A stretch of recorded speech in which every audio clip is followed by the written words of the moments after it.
આજે આપણે વેવ મેકેનિક્સમાં particle in a one dimensional box એના માટે વેવ ફંક્શન અને એનર્જી આજે આપણે કેલ્ક્યુલેટ કેવી રીતે કરવી તે શીખવાના છીએ.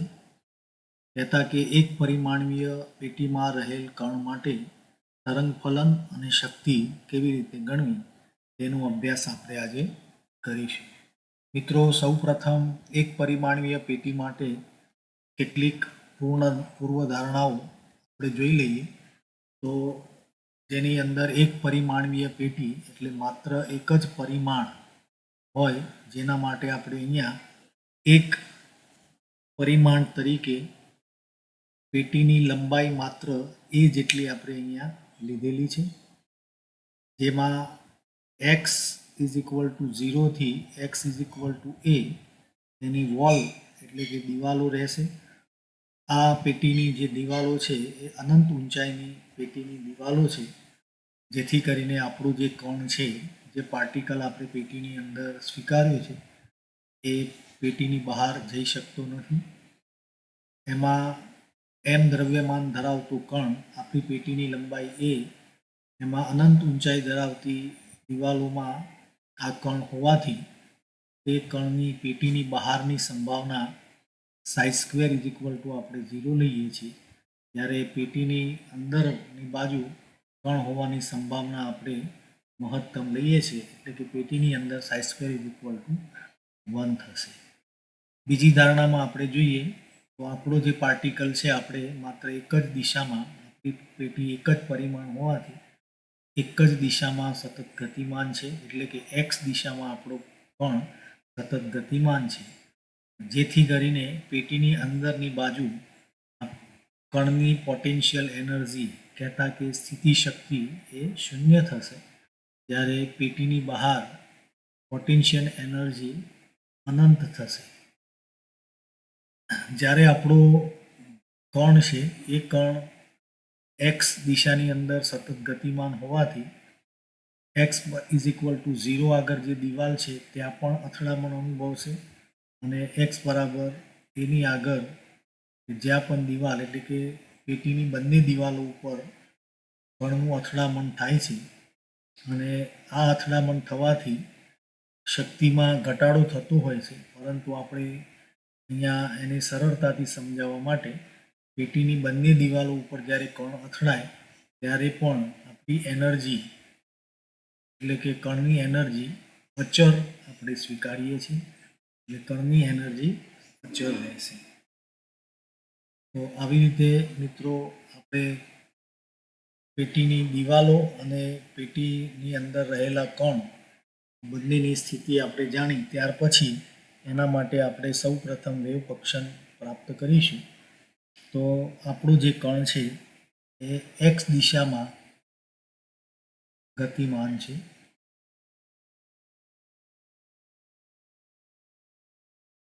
આથી આપણે એક્સ દિશાનું શ્રોડિંગર સમીકરણ એક્સ દિશા માટે શ્રોડિંગર સમીકરણનો ઉપયોગ કરીશું,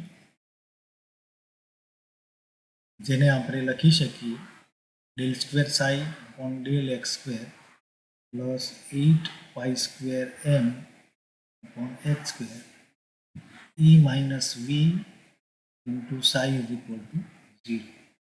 મિત્રો, અહીં આપણે શ્રોડિંગર સમીકરણને જાણીએ છીએ.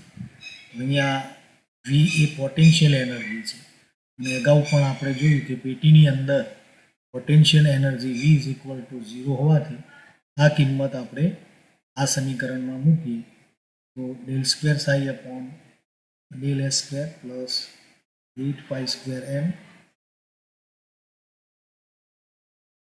ઈ સાઈ ઇઝ ઇક્વલ ટુ 0. તો આપણી પાસે એક સરળ ઇક્વેશન આવી ગયું છે, જેમાં અહીં રહેલા 8 pi square m upon s square into E આટલા પદો આપણા માટે અચળ છે, જેને આપણે કે સ્ક્વેર તરીકે અલગથી લખી દઈએ. K square is equal to 8 pi square m upon h square E, એના બદલે આપણે અહીંયા કે સ્ક્વેર લખીએ તો આપણને દ્વિવિકલિત સમીકરણ પ્રાપ્ત થશે. એ squares y is equal to, અને દ્વિવિકલિત સમીકરણ તરીકે ઓળખીએ છીએ, અને જેનો ઉકેલ આપણે અગાઉ પણ શીખ્યા હતા એ પ્રમાણે આનો ઉકેલ આપણે એ રીતે લખી શકીએ. તો psi is equal to A sine k x plus B cos x. તો આવી રીતે આપણને એક દ્વિવિકલિત સમીકરણ પ્રાપ્ત થશે. આ દ્વિવિકલિત સમીકરણ જેને આપણે વેવ ફંક્શન તરીકે ઓળખીએ છીએ, જેમાં આપણે જે પેટીનું એક્ઝામ્પલ લીધું છે એની કેટલીક શરતો આ વેવ ફંક્શનની અંદર મૂકી આપણે આપણી પેટીમાં રહેલા કણ માટે વેવ ફંક્શન પ્રાપ્ત કરીશું. તો સૌપ્રથમ આપણી પેટીમાં જે કણ રહેલો છે એમાં આપણને બે શરતો પ્રાપ્ત થાય છે. શરત એક, જ્યારે આપણો કણ પેટીની એક દિવાલ એટલે કે એક્સ બરાબર 0 આગળ અથડાય છે ત્યારે આપણને wave function size equal to 0 પ્રાપ્ત થાય છે. અને શરત બે, જેમાં પણ આપણું કણ છે એ પેટીની સામેની દિવાલ એટલે કે એક્સ ઇઝ ઇક્વલ ટુ એ આગળ અથડાય છે ત્યારે પણ આપણને wave function size equal to 0 પ્રાપ્ત થાય છે. તો બંને શરતનો વારાફરથી આપણે ઉપયોગ કરીશું. અહીં આપણે શરત એકનો ઉપયોગ કરીએ તો એક્સ ઇઝ ઇક્વલ ટુ 0 મૂકીએ ત્યારે આપણે સાઇઝ ઇક્વલ ટુ 0નો ઉપયોગ કરીશું.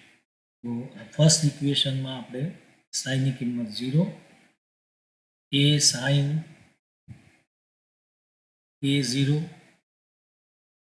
Plus B cos A. મિત્રો આપણને ખ્યાલ છે કે sine 0 is equal to 0 and cos 0 is equal to 1. અહીંયા કોસ 0 ઇઝ ઇક્વલ ટુ 1 થશે અને સાઇન 0 ઇઝ ઇક્વલ ટુ 0, તો આખું પદ 0 થતાં આપણને અહીંયા બી ઇઝ ઇક્વલ ટુ 0 પ્રાપ્ત થશે. તો આપણા જે વેવ ફંક્શનમાં બી આપણે જે લીધેલો છે એની કિંમત આપણને 0 પ્રાપ્ત થાય છે. આ જ ઇક્વેશનમાં આપણે બીની કિંમત 0 મૂકીએ તો આપણા વેવ ફંક્શનમાંથી આટલું પદ અહીંયા નીકળી જાય છે અને આપણને એક વેવ ફંક્શન પ્રાપ્ત થાય છે psi is equal to A sine ax. So after we using the first condition, we have get the psi is equal to a sin kx. ત્યાર પછી આપણે આ જ વેવ ફંક્શનમાં psi is equal to a sin kx માં આપણે બીજી શરત એટલે કે x is equal to a મૂકીએ ત્યારે પણ psi is equal to 0 આપણને મળે છે. આ શરતનો આમાં આપણે ઉપયોગ કરીએ તો psi is equal to 0, A sine એ એમને કિંમત પ્રાપ્ત થાય છે. મિત્રો અહીંયા આપણે જોઈ શકીએ એ ઇન્ટુ સાઇન કે એ આપણને બે પદના ગુણાકારની વેલ્યુ 0 મળે છે. અહીં આપણે યાદ રાખીશું કે a is not equal to 0. જો આપણે એની કિંમત 0 લઈએ તો આપણને આ જ વેવ ફંક્શનની અંદર એની કિંમત 0 મૂકતા સાઇઝ ઇક્વલ ટુ 0 મળે છે.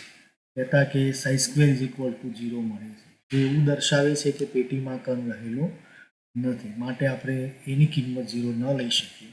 જો આ બંને પદમાં એની કિંમત 0 ન લઈ શકતા હોય તો સાઇન કે એની કિંમત આપણને 0 પ્રાપ્ત થશે. માટે sine k a is equal to 0 and therefore the k a is equal to sine inverse 0 and therefore k a is equal to n pi, where n is equal to 0, 1, 2, 3 to n આપણે લઈ શકીએ. And therefore here the k is equal to n pi by a. આ કિંમત આપણે જે second શરત ઉપયોગ કરવા માટે આપણને વેવ ફંક્શન પ્રાપ્ત થયું એની અંદર આપણે મૂકીએ તો આપણને વેવ ફંક્શન પ્રાપ્ત થશે psi is equal to A sine n pi by a into x. આ આપણી પેટીમાં રહેલા કણ માટે એટલે કે એ લંબાઈની પેટીમાં રહેલા કણ માટેનું વેવ ફંક્શન છે. જેમાં એ નોર્મલાઇઝ અચળાંક છે, એ આપણી પેટીની લંબાઈ છે અને n is equal to 0, 1, 2, 3 up to n સુધી આપણે લઈ શકીશું. તો મિત્રો, આવી રીતે આપણે એક પરિમાણીય પેટીમાં ગતિ કરતા કણ માટેનું વેવ ફંક્શન આવી રીતે આપણે મેળવી શકીએ છીએ.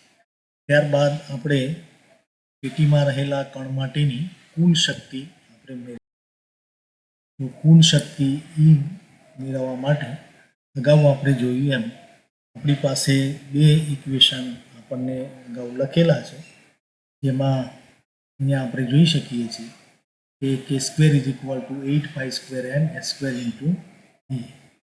એને આપણે અહીંયા લખીશું k² is equal to 8π² m upon h² into E.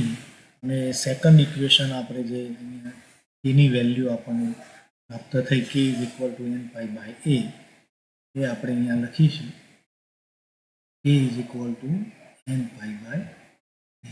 આ kની કિંમત આપણે આ ઇક્વેશનમાં મૂકીએ તો અહીંયા kનો વર્ગ આપણે કરીશું n² π² by a² is equal to 8π² m on h² into e.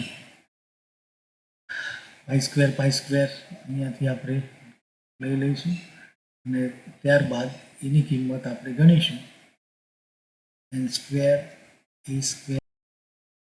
is equal to 8m on h² into e. અહીંયા એના સહગુણાંકમાં રહેલા પદોને આ બાજુ લઈએ n² h² upon 8ma² is equal to આ જે એનર્જી આપણને પ્રાપ્ત થઈ એ એનર્જી આપણા એ લંબાઈની પેટીમાં રહેલા કણ માટેની કુલ શક્તિ છે, જ્યાં n બરાબર 1, 2, 3 અપ ટુ n સુધી આપણે લઈ શકીશું. જો આ જ ઇક્વેશનમાં nની કિંમત આપણે 1 એટલે કે n બરાબર 1 સ્ટેટમાં આપણે જો એનર્જી ગણીએ n is equal to 1 and therefore E is equal to s² upon 8ma² આપણને પ્રાપ્ત થઈ છે, જેને આપણે શૂન્ય બિંદુ શક્તિ કહેતા કે 0 પોઈન્ટ એનર્જી કહીએ છીએ. તો આવી રીતે મિત્રો આપણે એક પરિમાણીય પેટીમાં રહેલા કણ માટેની શક્તિ અને તે અંગેનું વેવ ફંક્શન મેળવી શકીએ છીએ.